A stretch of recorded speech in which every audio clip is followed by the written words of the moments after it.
For years, the truth stayed hidden, the victims forgotten, the cases left cold, until science revealed what time could not. This is Decades in the Dark, where cold cases are brought back to light. It was 5 days before Christmas in Carbon County, Pennsylvania. Snow dusted the banks of the Lehigh River, and holiday traffic rushed over the Interstate 80 bridge near Whitehaven. Below, a young boy wandered near the riverbank when he stumbled upon something strange. A suitcase, torn open, its contents spilled out into the cold December air. What he saw inside sent him running for help. Police arrived to find 3 suitcases, all violently split open. Inside was a nightmare, the dismembered remains of a young woman, her body carefully sectioned, wrapped in plastic and newspaper. Even more heartbreaking, nearby was the body of a full-term infant, her unborn child. The woman had no ID, no purse, no shoes, no name. Just a mutilated body, a murdered child, and a trail that would go cold for nearly half a century. Investigators worked fast. The victim was female, young, likely between 15 and 25. She was about 5 feet tall, 145 pounds, with dark brown hair and olive skin. She had extensive dental work, including a gold-capped tooth and a healed extraction. Her fingernails were clean, well manicured. Her legs bore small birthmarks. She had recently given birth, or had the baby forcibly removed. But she had no scars, no tattoos, no obvious identifiers. The suitcases were plaid vinyl, manufactured in the U.S. newspapers from September 1976, were wrapped around the remains, editions of the New York Sunday News. And there was a towel from a Howard Johnson's motel, likely used to pad the body parts. Police released composite sketches, posters, media blasts, TV coverage, nothing. She became known only as Beth Doe, a name given by investigators and the media to distinguish her case from the many other unidentified women, often called Jane Does. The choice of Beth wasn't based on any clue or evidence. It was simply a placeholder, meant to humanize a nameless victim. And for 44 years, that was the only name the world knew her by. The autopsy was meticulous. Beth Doe had been strangled, then dismembered with precise cuts at the joints.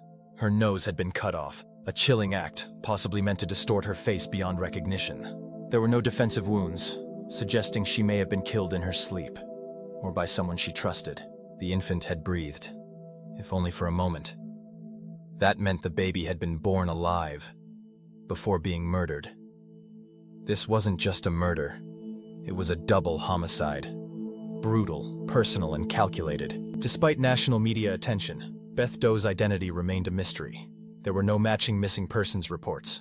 The gold dental crown didn't match any dental database. Her DNA, later preserved and entered into CODIS, produced no leads. Over the years, investigators commissioned multiple forensic facial reconstructions, from hand-sculpted clay to digital composites. She was exhumed and reburied, DNA extracted, retested, but she remained nameless. Her grave marker simply read, Beth Doe, found December 20th, 1976. Back in Jersey City, New Jersey, in 1976, a 15-year-old girl named Evelyn Colon had vanished. She was a shy, loving teen from a Puerto Rican family. Her relatives described her as quiet, polite, and strong-willed. She had fallen in love with Luis Sierra, a 19-year-old from the neighborhood. Despite her family's concerns, she moved in with him, and soon became pregnant. In the fall of 1976, Evelyn and Luis relocated to Allentown, Pennsylvania, about 90 miles away. She kept in touch with her mother by phone, until suddenly, the calls stopped. Luis told the family that Evelyn had run off with another man. They were heartbroken and confused, but without evidence of foul play, and with no body, they never filed a missing persons report. They had no idea that Evelyn was already dead, that she had died pregnant, brutally dismembered, and buried under a different name. Investigators now believe this is what happened. Sometime in late November or early December 1976, Evelyn, now in her 9th month of pregnancy, was murdered. She was likely strangled while sleeping or caught off guard. There were no signs of struggle. Her killer then used a sharp instrument, possibly a saw or large knife, to dismember her at the joints. Her nose was sliced off, likely to prevent facial recognition. Her breasts were also removed. Neither her nose or her breasts were ever located. The baby was born alive, possibly through natural labor or a forced procedure, then murdered and placed with her remains. The body parts were then wrapped in newspaper and motel towels, stuffed into 3 plaid suitcases, and thrown from the Interstate 80 bridge. The killer thought the river would carry them away, but one suitcase burst on impact, spilling its contents near the riverbank where it would be discovered by chance. In early 2021, the Pennsylvania State Police partnered with Othram, a Texas-based forensic lab specializing in genetic genealogy. Othram extracted a complete DNA profile from Beth Doe's remains. That profile was uploaded to GED Match, where genealogists began building family trees. They started with distant cousins, carefully working backward, generation by generation. Eventually, the family tree led to someone who matched in geography and time. Investigators contacted relatives in New Jersey, people who had been wondering for decades about a missing cousin named Evelyn. When the family shared old photos, detectives were stunned. The resemblance was undeniable. DNA from living relatives confirmed it. Beth Doe was Evelyn Colon. Once Evelyn was identified, police turned their attention to Luis Sierra, her former boyfriend, the last person known to see her alive. Now 63 years old, Sierra was living quietly in Queens, New York. When interviewed, he repeated the old lie. Evelyn left with another man. But the evidence told a different story.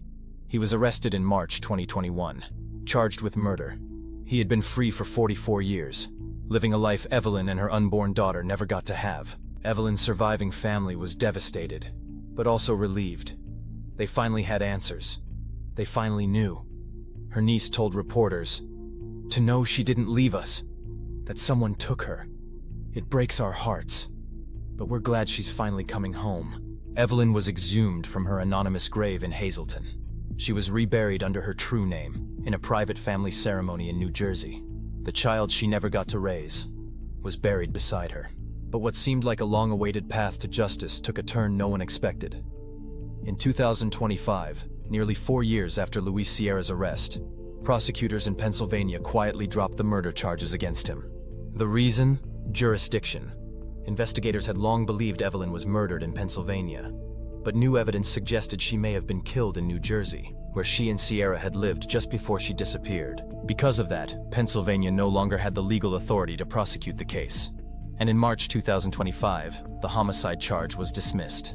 Luis Sierra, once held without bail, had already been released on bond in 2022, and now, with the charges dropped, he walked free.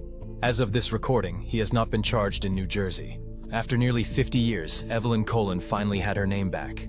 But the man accused of killing her and her unborn child has never stood trial. And her family, after all they endured, is still waiting for justice that may never come. For nearly 45 years, Evelyn Colon was a ghost in the system. She was a victim without a name, a mother without a history, a child lost to silence. But today, thanks to forensic science, genealogical investigation, and relentless human effort, her story has been reclaimed, her name restored, her killer identified, and her memory honored. This is Decades in the Dark, where science brings the past to light. Subscribe for more stories where justice never expires.